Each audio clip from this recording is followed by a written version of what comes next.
In reporting all of last week, Prime Minister Stephen Harper was on a 6-day trip to India. During his visit, Harper signed a number of bilateral trade deals. The trip is now over, but some questions still remain, like what benefits can we see in the coming years from the signed deals. Joining me now to talk about this is a publisher of Desi News magazine as well as a publisher of CanadaBound Immigrant magazine, G.A. Easwar. Easwar, thanks very much for being here with us today. Thank you for having me today. So Easwar, as I mentioned, a number of trade deals signed, such as the nuclear pact, the nuclear treaty, the Social Security Pact deal. So with these kinds of deals signed between Canada and India, how quickly do you think they're going to come into effect? That's a very, very good question. It all depends upon if Prime Minister Manmohan Singh's government will be in office in the next foreseeable future, the next 6 months or so. As you know, Meetu, there are a lot of allegations of corruption against the ruling Congress party in India. But at the same time, there are also equal number of allegations against the opposition BJP. So with both the ruling party and the opposition party coming under a barrage of allegations in media, and it's prime time news day after day after day, one does not know how long the Manmohan Singh government lasts. Manmohan Singh's Congress party has been pro-business, pro-investment for the longest periods of time. But even then, they have been unable to pass a lot of legislation through the Indian Parliament. It is all fine and dandy to have a Canadian Prime Minister in India sign a lot of agreements, but many of them, as Canadians themselves have complained in the past, do not come to be. There's always a shifting of goalposts that happen in India. Every time a deal has to be conclusively taken to the next logical stage, they always pull back. And I expect that there will be a lot of negotiations between Canada and India.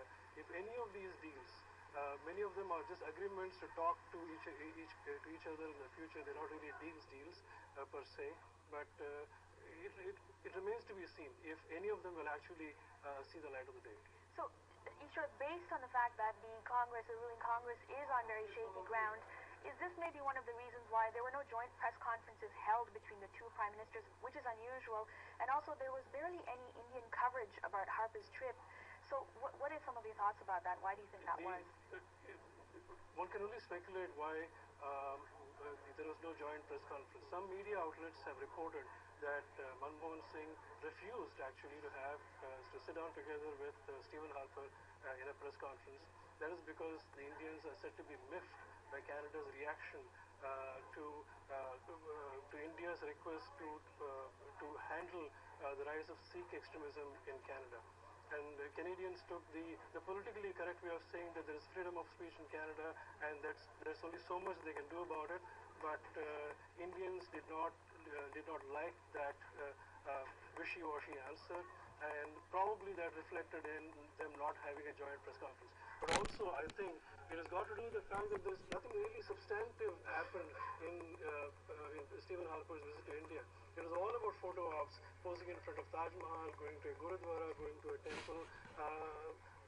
Much of what was accomplished in India by Stephen Harper could have been done by a junior minister. They could have sent a bureaucrat across, or somebody told me the other day, they could have actually exchanged emails. They didn't actually need a visit to India. Right. So that is probably the reason why, to answer your second question, why there was no press coverage.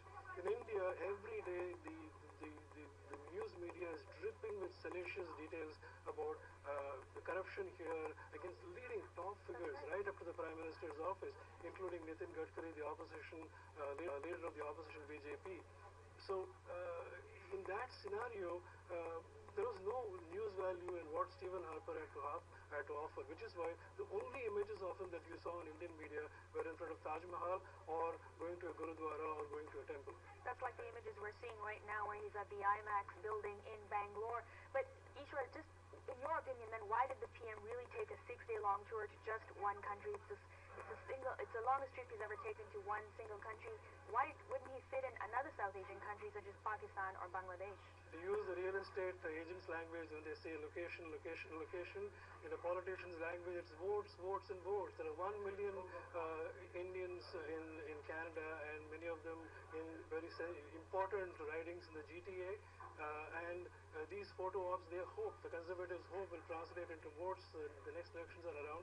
But frankly, I think the voters are smarter than that. I doubt that very much. Okay. Thanks very much, Easwar, for coming in today. Thank you for having me. That was G.A. Easwar, publisher of Desi News magazine, as well as a publisher of CanadaBound Immigrant magazine.